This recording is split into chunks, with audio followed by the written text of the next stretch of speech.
최근 이곳에선 기존의 상식을 뛰어넘는 특별한 연구 성과를 냈다고 합니다. 그 위에 결정이 어떻게 자라냐면 이렇게 자라.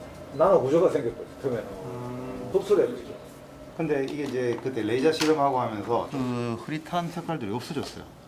여기서는 좀 더 진하게 색깔이 보이죠. 실제 칼라 실험 구현이 된 거죠. 실험실에서 이 구리만으로 2,000가지 색깔을 만들 수가 있고요. 저희가 실제로 구현한 것은 360가지 색깔을 구현을 했어요. 우리가 진짜 원자 스케일의 거칠기를 유지하고 거리를 정확히 컨트롤할 수 있으니까 우리가 색깔이 정확히 나온다는 거죠. 그러니까 이거 아무도 못했죠. 전 세계적으로 이런 일을 한 사람은 아무도 없어요. 지난 3월 제어할 수 없다 여겼던 구리의 산화를 제어해 학계를 놀라게 한 연구팀. 요게 구리예요. 요게 그냥 구리인데 그냥 구리랑 색깔이 다르잖아요. 그죠? 완전히 다르죠. 단결정 구리를 키운 다음에 단결정 구리 표면에 산화층을 만드는 거죠. 일반적으로 이제 우리 자유여신상에서 보듯이 그 산화층은 아주 임의로 일어나잖아요. 그래서 이제 색깔이 지저분하게 되고. 청록색으로 보이는 자유의 여신상은 원래 구리로 만든 붉은 갈색의 건축물인데요. 공기 중에서 산화하는 구리의 특성 때문에 색이 달라졌습니다. 기존의 구리에 대한 상식을 완전히 깼다고 보는 거죠. 구리에서 이런 알주노초 파남보의 총천연색을 낸다는 것은 아무도 그렇죠. 상상을 못했던 그런 거죠. 근데 이제 이게 구현이 된다는 거가 우리가 나노 레벨로 이런 그 원자층들을 산화를 제어를 했다. 특별히 개발한 장치로 구리를 0.2 나노미터 수준으로 만든 뒤 열 처리를 거치면 산화가 일어나고 그 두께에 따라 다양한 색을 만드는 원리인데요.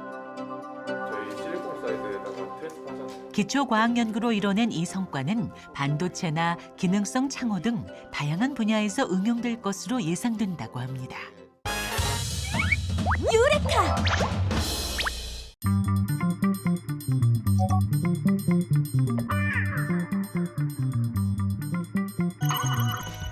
길이 6km에 이르는 취수 파이프를 활용해 바다 저 깊은 곳 해양 심층수를 끌어올리는 곳이죠. 해양 심층수는 햇빛이 도달하지 않는 수심 200m 이하 깊은 곳의 바닷물을 말합니다. 밀도 차이로 인해 오염 위험성이 있는 표층수와 섞이지 않고 광합성에 의해 유기물, 세균 등이 번식할 가능성이 없으니 깨끗한 상태를 유지할 수 있습니다. 그 양은 무한대에 가깝기 때문에 이를 잘 활용하면 거대한 식수원 확보가 가능하죠. 해양 심층수를 취수하기 위해선 안정적인 해저 지형이 필요한데요. 동해안의 경우 갯벌이 없는 안정적인 해저 지형을 지니고 있어 지형, 지질적으로 최적의 입지 조건을 갖췄다고 합니다. 이 커다란 펌프가 바로 해저 605m에 위치한 심층수를 취수하는 아주 중요한 역할을 하는데요. 하루 최대 3,000톤의 해양 심층수를 끌어올릴 수 있다고 합니다. 이 물을 가공하면 우리가 마실 수 있는 해양 심층수, 생수가 되죠. 각종 설비가 가득한 이곳에서는 수처리가 이루어집니다. 취수한 심층수를 끌어와 생수로 가공하는 곳이죠. 아무리 깨끗한 물일지라도 해양 심층수 역시 바닷물. 때문에 이 물을 먹기 위해선 염분을 제거해줄 필요가 있는데요. 탄염화를 거치면 식수로 활용 가능한 생수가 되죠. 국내에서 해양 심층수를 개발할 수 있게 된 건 10여 년 전인데요. 관련 연구는 1990년대부터 꾸준히 이루어져 왔습니다. 해양 심층수의 장점이라면 미네랄이 풍부하다는 것을 꼽을 수 있는데요. 탄염으로 인해 빠져나간 미네랄을 적절한 비율에 맞춰 다시 섞어주면 마실 수 있는 해양 심층수가 된다고 합니다. 물이 완성됐다면 이제 제품화할 차례입니다. 사람이 먹는 물인 만큼 무엇보다 위생이 가장 중요한데요. 병을 잘 소독해준 다음 물을 담고 뚜껑을 닫은 후 라벨을 붙여줍니다. 그리고 제품에 문제가 없는지 꼼꼼히 검수도 진행하죠. 검수를 통과한 상품은 번들로 포장돼 시중에 판매할 준비를 마치는데요. 바닷물을 활용한 식수의 탄생으로 소비자의 물 선택폭이 한층 다양해지는 거죠. 소비자에게 좋은 물을 제공하기 위해선 그 안정성이 검증돼야 할 텐데요. 각종 연구 실험은 이를 가능케 합니다. 칼슘과 경도를 측정하는 실험. 경도는 물 1리터에 녹아있는 칼슘과 마그네슘을 기준으로 물의 세기를 나눈 것인데요. 목 넘김과도 관계가 있죠. 이들은 물에 색을 입히고 시약을 넣어 물이 다시 투명해지는 정도에 따라 경도를 측정합니다. 물이 기준으로 하는 경도가 나오는지 테스트하는 거죠. 또 물속에 미생물이 들어가 있는지 등 상품으로 출하하기 전 다양한 테스트를 진행하며 물에 대해 검증하는데요. 이를 통해 해양 심층수에 대한 신뢰성을 쌓아가고 있습니다. 유레카!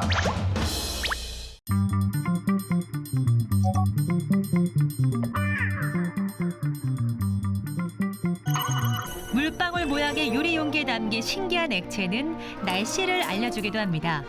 스톰 글라스라고 불리는 이 신통방통한 날씨 알림이는 19세기 영국의 많은 어부들이 즐겨 사용했던 거죠.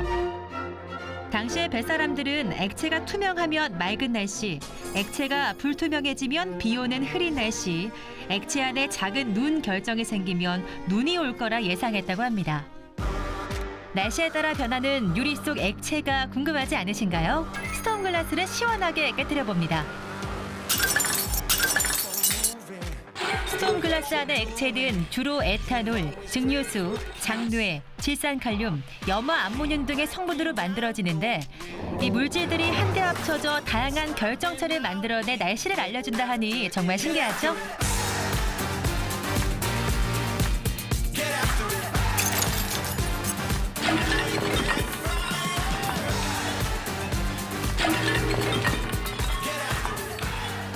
일상에서 플라즈마를 손쉽게 볼 수 있도록 만든 플라즈마 볼.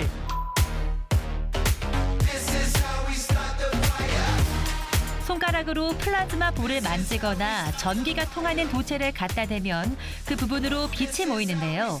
이는 플라즈마가 지닌 전기적 성질 때문입니다.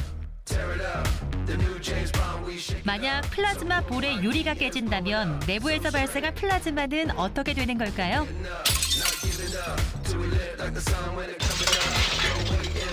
플라즈마가 흔적도 없이 사라져버렸네요. 사실 플라즈마 상태는 지구상에서는 흔하지 않은 현상입니다. 하지만 우주에서는 거의 모든 물질이 플라즈마 상태이며 태양의 대기 또한 플라즈마로 이루어져 있다고 하니 이 신기한 현상을 볼 수 있는 플라즈마 볼은 절대 깨면 안 되겠네요.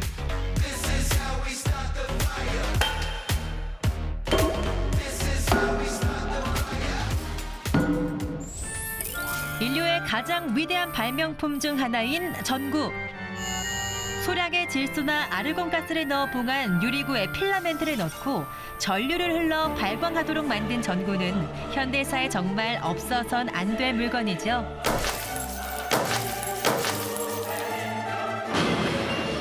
공기 중으로 노출된 필라멘트에 순식간에 불이 붙어버리네요.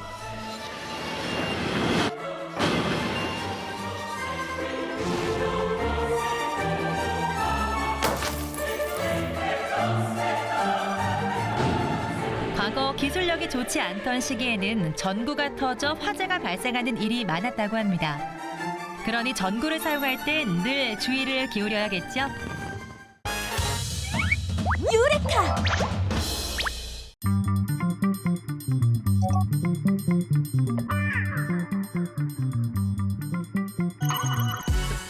그것은 바로 호미. 해외에선 주로 정원을 가꾸는 데에 사용된다는데 세계 최대 온라인 쇼핑몰 탑10에 랭크될 정도로 어마어마한 인기를 끌고 있단다.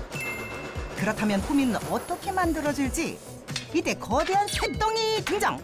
정체가 무엇일까? 이게 이제 자동차 스프링, 판 스프링 재료, 원재료, 호미를 만드는 원재료지. 원재료가 좋으니 호미도 최상급!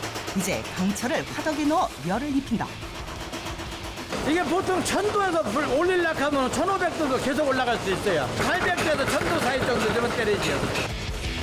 적정 온도까지 달군 강철은 곧바로 드롭 해머에 넣어 두들려준다. 끊임없이 두드리는 게 단단한 호미의 비결이라고. 이제 엿가락처럼 길게 늘어뜨려 호미의 자루를 만드는데 아무나 따라할 수 없는 기술자의 손놀림.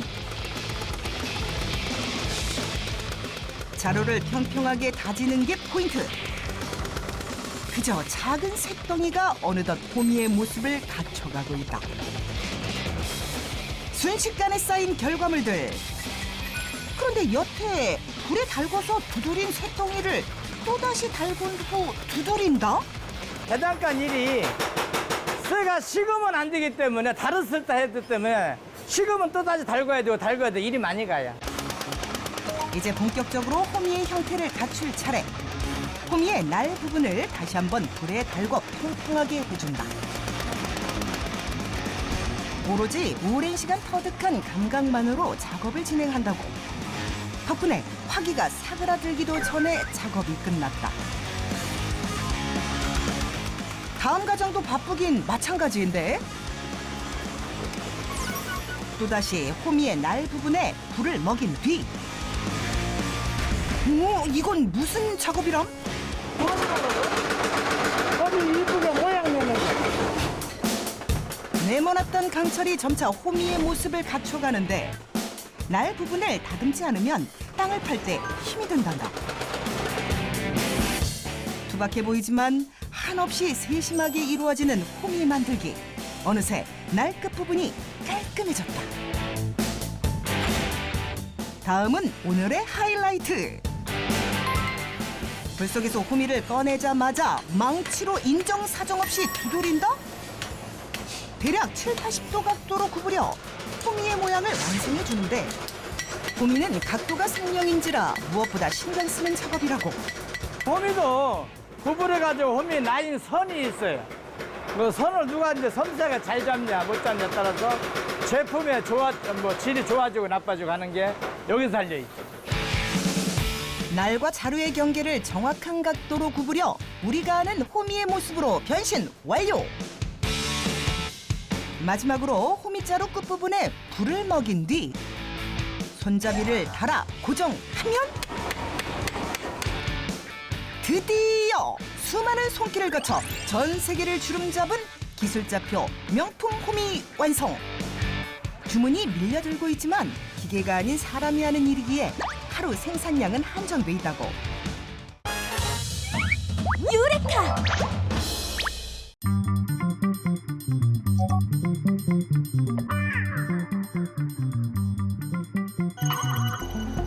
세계 수준의 기초과학 연구를 위해선 열린 생각과 응용 연구가 중요한데요. 최근 그 결실을 맺은 연구 성과가 있다네요. 2차원 물질을 가지고 다양하게 연구를 하지만 이 중에서도 Y 기술을 가질 수 있는 그런 기초 연구를 하자고 해서 소위 상온에서 작동하는 자성 반도체. 이제까지 자성 반도체 중에서 상온에서 작동하는 그런 물질은 없었어요. 그동안 자성 반도체는 영하 150도 수준의 극저온에서만 가능했고 상온에서는 구현하기 어려웠기 때문에 미국의 과학저널 사이언스지가 선정한 125개의 과학 난제 중 하나였는데요. 무려 반세기의 연구에도 불구하고 해결하지 못했던 이 문제를 이 박사는 물질을 통해 해결했습니다. 이 반응은 바나듐이라고 하는 자성을 띠는 원소가 있습니다. 그 바나듐을 이 텅스텐을 포함한 화합물에 이제 넣게 되면 서로의 반응이 일어나면서 이렇게 색깔이 바뀌는데요. 물 안에 바나듐과 텅스텐이 이온으로 존재하기 때문에 반도체를 만들 때 바나듐이 균일하게 이제 분포할 수 있는 그런 기초 원리를 여기서 제공하고 있습니다. 특히 스스로 자성을 띠는 물질을 만들었을 때 상온에서 그 물질이 퍼지지 않고 뭉치는 문제까지 해결했습니다. 여기에 자성이 다 들어가 있습니다. 이 물질을 쓰면, 이 합성 방법을 쓰면 2차원 전체에 바나듐이 다 골고루 분포되게 되어 있어요. 그래서 이제 써먹을 수 있죠. 그러면 실제 특성이 잘 나오냐? 그게 제일 중요하잖아요. 그래서 상온에서 예를 들어서 자성체 성질을 뗀다 하는 걸 우리가 처음으로 증명한 거예요. 그래서 과거 50년 동안 소위 말하는 난제 중에 하나인데 그걸 우리가 해결했다는 거죠. 세기의 난제를 푼 이 연구 성과는 세계적인 학술지에 게재되며 학계의 반향을 일으켰습니다. 이 물질이 정말 자성을 띠는지 확인하기 위해서는 특수한 장비가 필요합니다. 원자 탐침 현미경이라고 해서 원자의 표면의 상태를 알 수 있는 장비 중에 하나입니다. 여기 자세히 보시면 여기 날카로운 탐침이 있어요. 여기 보시면 작은 탐침을 자석으로 바꾸면 샘플과 이 자석 탐침의 상호 연관 힘에 의해서 이 샘플의 자석 특성을 알 수 있는 거죠. 과연 극저온뿐만 아니라 상온에서도 스스로 자성을 띠게 될까요? 지금 마이너스 120도씨 정도 되는 상태에서 이 물질의 자기 구역을 확인하는 상태입니다. 빗금 하나하나가 이 물질 내에 존재하는 자기 구역이라고 보시면 되겠습니다. 가운데가 마이너스 40도씨 정도 되는데요. 네, 이 상태에서도 현재 이 자기 구역이 이렇게 선명하게 유지되어 있음을 볼 수가 있습니다. 그런데 이 상온 60도 정도 되는 온도에서도 자기 구역이 유지되는 것을 저희가 볼 수 있습니다. 상온보다 30도 이상 높은 환경에서도 자성을 유지하는 데 성공했습니다. 처음으로 2차원 물질을 가지고 상온에서 자성 반도체를 우리가 처음으로 구현을 했고 나노 구조를 쳐다봤을 때 새로운 물리 현상이 나오고 그런 물리 현상을 이용해서 필요한 양자 컴퓨터, 초고속 컴퓨터 극복하고 그런 연구를 우리가 하겠다는 거죠. 이런 물질을 통해서, 나노 구조 물질을 통해서. 유레카!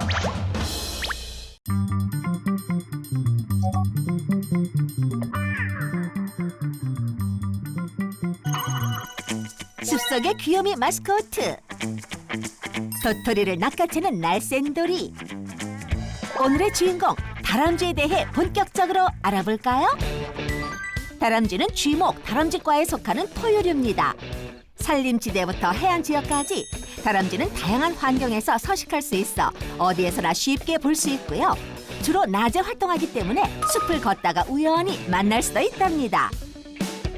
다람쥐의 매력 포인트 중 하나, 바로 이 포동포동한 보울주머니인데요. 한 번에 도토리를 무려 10개 이상 가득 담을 수 있는 보물창고랍니다. 특히 다람쥐는 부지런히 도토리를 모았다가 겨울이 되면 깊은 잠에 빠지는데요. 그렇다면 겨울잠을 자는 동안 단 한 번도 깨지 않을까요? 땡! 틀렸습니다. 다람쥐는 이때 반수면 상태로 잠을 자다 배가 고프면 일어나서 먹이를 먹고 다시 잠에 든다고 하네요.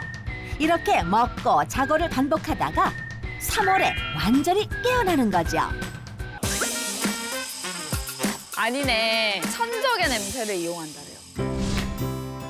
참고로 미국 캘리포니아 대학 데이비스 캠퍼스에 있는 연구진들이 미국에 사는 땅다람쥐가 독으로 유명한 방울뱀과의 관계를 생태학적 연구하던 과정 중에 급할 때 또는 자기 자신이 이제 보호를 받고자 할 때는 어린 개체가 아닌 나이 든 개체들은 허물을 벗어놓은 그 방울뱀의 껍질을 자기 몸에 비비거나 또 뒤집어 써서 방울뱀의 냄새를 이용하는 것으로 확인됐어요. 이런 전들을 보면 사회성과 생태적 경험이 풍부한 개체들은 자기 자신을 보호하기 위한 노력으로 다른 동물의 채취나 냄새를 적극적으로 이용한다는 것을 이제 확인한 결과가 되겠습니다.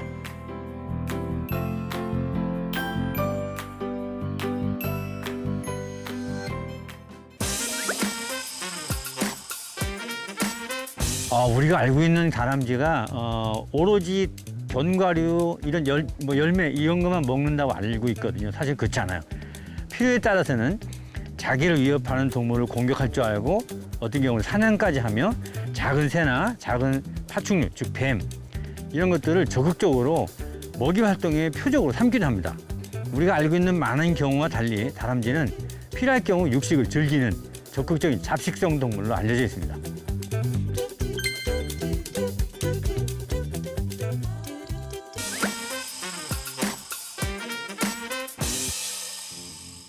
예를 들면 여러분이 국립공원을 관통하는 도로 같은 데 지나다 보시면 플랜카드로 붙이는 게 있어요. 다람쥐가 있으니 조심하십시오라고 하는데 사실 국립공원 내에서 가장 많은 로드킬 희생자가 다람쥐로 알려져 있습니다. 이유는 다람쥐는 먹이에 대한 집착이 상당히 강하기 때문에 먹이 활동의 대상물이 나타나면 그 먹이를 다 먹을 때까지 잘 뜨지 않는 고집스러운 식탐이 있어요. 그러다 보니까 도로 한가운데서 뭐 먹잇거리를 발견했다고 그럴 경우는 자동차가 오고 지나가는 게 관심없이 그 먹이에 아주 몰두하기 때문에 그런 불상사를 만날 수 있는 거죠. 그래서 여러분들이 조금만 배려해서 도로가에서 다람쥐를 만나신다면 서행하시고 정지한 다음에 먹이 활동을 끝날 때까지 기다려주시면 좋습니다. 유레카!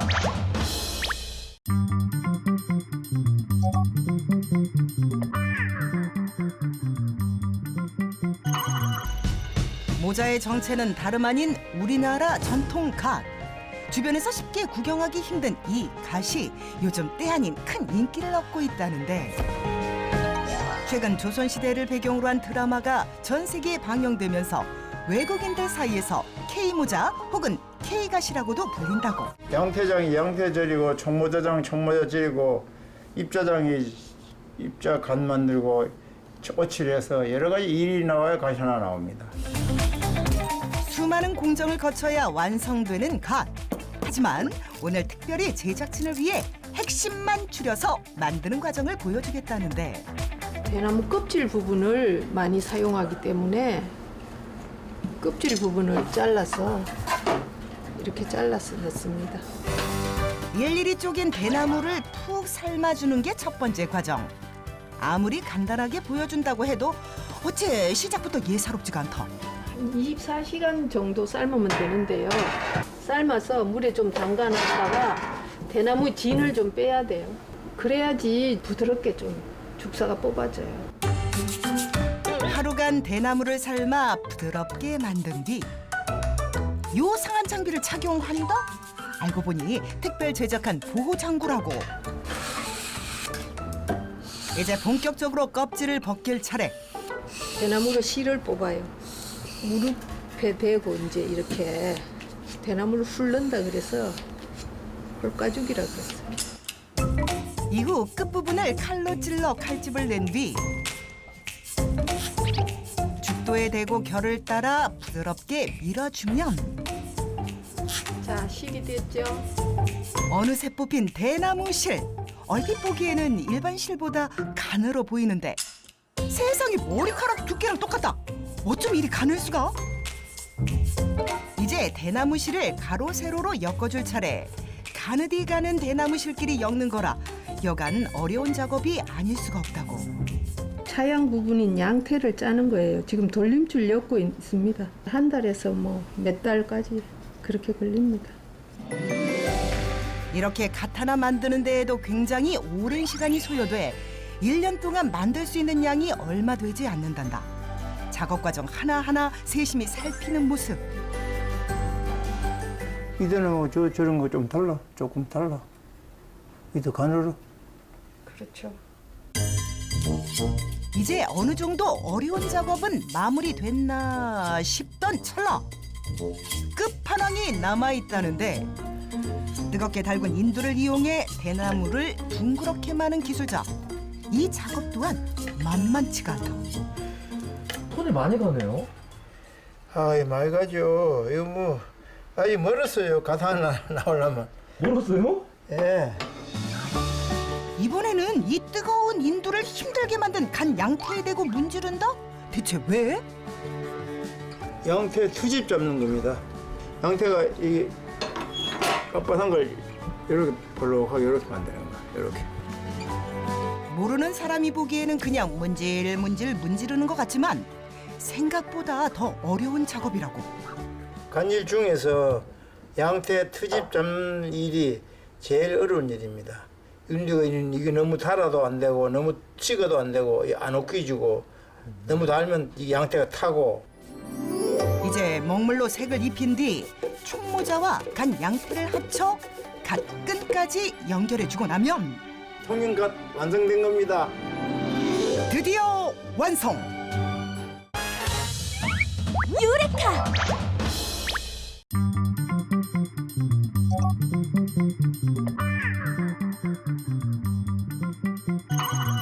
어쨌든 힘든 오프닝을 뒤로 하고 들어왔는데 갑자기 웬 독서? 화려한 연혀 1800평 대지. 아니 선배 지금 뭐 하시고 계세요?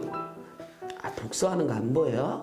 어? 아니 이런 거 중요한 부분은 이렇게 형광펜으로 밑줄을 딱 쳐야지 머리에 쏙쏙 들어온다고. 정제소금 공장으로 가도. 선배 무슨 시험 보여준다고 하셨잖아요. 아이 지금 말 시켜가지고 줄 엇나갔잖아. 아 참네. 자 그러면 이 상황에 딱 맞는 실험을 보여줄 거야. 네? 갑자기요? 잘. PD 양반 내 손끝을 잘 보라고. 그러더니 형광펜 칠한 곳을 사정없이 문지르기 시작. 그러자 형광펜이 사라졌다. 감쪽같이 사라진 형광펜의 흔적. 아니 이거 뭔가 묻힌 거 아니요? 아우 눈썰미는 좋아가지고 보여줄게. 자 놀라지 마. 짜잔. 아니 이건 다름 아닌 레몬? 자 지금부터 알려줄게. 자 형광펜을 이렇게 줄을 그은 다음에 손끝에 레몬즙을 이렇게 묻혀주고 그 다음에 이렇게 지워주는 거지. 그저 살짝 문질렀을 뿐인데 어때? 신기하지? 레몬즙이 닿자 흔적도 없이 사라지는 형광펜. 아니 도대체 이게 어떻게 된 걸까? 자 이렇게 되는 이유가 궁금할 거야. 그건 바로 레몬 안에 들어있는 산성 성분 때문이야. 형광펜에는 색을 내주는 수성 염료가 들어있는데요. 이 염료는 약산성, 즉 낮은 pH에서 투명하게 변하는 특징을 가지고 있습니다.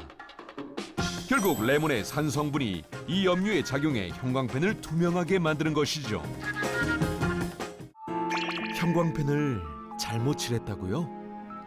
이제 부끄러워하지 말아요.